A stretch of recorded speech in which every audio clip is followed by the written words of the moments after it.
Hey everyone, so today we're tackling a really big topic, educational equity. We all talk about it, but we're going to go a little deeper. We're going to look at what it really takes to get from a policy on paper to actual, meaningful change happening inside our schools.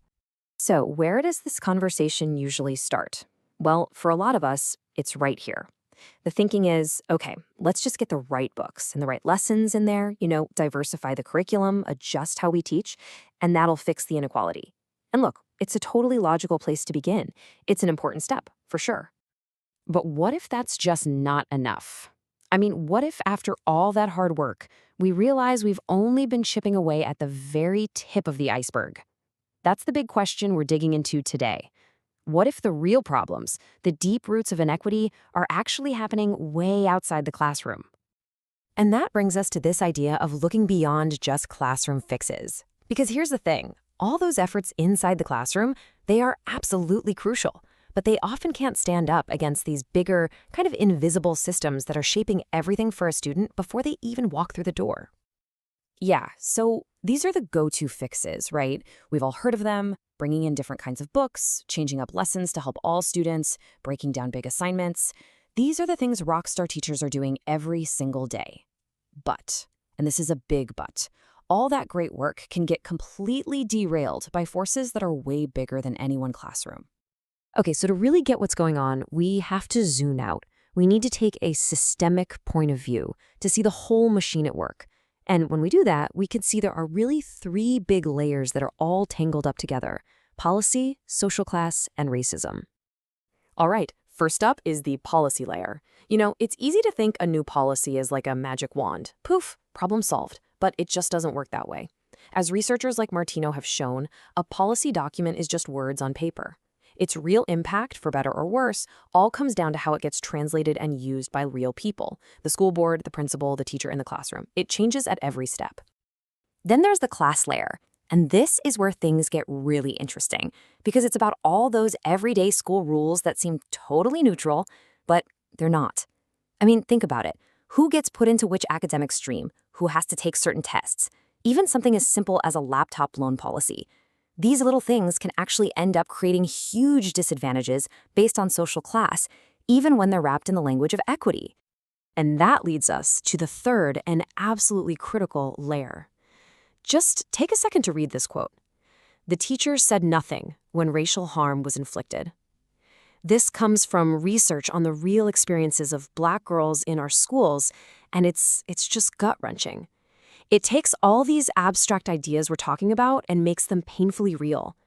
It shows us that anti-Black racism isn't just a theory. It's a real harm that can happen in the silence of a classroom.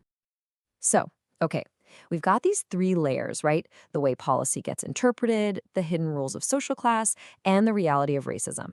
But how do they all fit together? Well, let's connect the dots. We're going to trace the path directly from a big idea at the top all the way down to a moment of real harm for a student. And this is what the research calls the analytic chain of harm. It's like a domino effect. It starts way up high with some big policy. That policy trickles down and becomes school rules. Then those rules influence what happens in the classroom and how a teacher reacts in a split second. And the last domino to fall? That's the real, felt harm and the unequal outcomes for a student. You can literally trace it step by step. Okay, so once you see that chain, it leads you to a pretty big realization. If the problem is built into the system itself, then the solutions can't just be symbolic. You can't just fix it with a nice gesture. We have to get beyond that and talk about real, fundamental changes to who has the power and where the resources go. And that's where this incredible quote from Eve Tuck and K. Wayne Yang comes in. Decolonization is not a metaphor. It's such a powerful anchor for this whole idea. They're saying it's not just a cool buzzword you can throw into a mission statement to feel good. It's not a stand-in for making things better. It means real material change. In schools, that means actually shifting power and resources, not just tweaking a lesson plan. And this really breaks down the difference between just a symbolic action and real structural change. On one hand, you got things like adding one token lesson or putting out a diversity statement.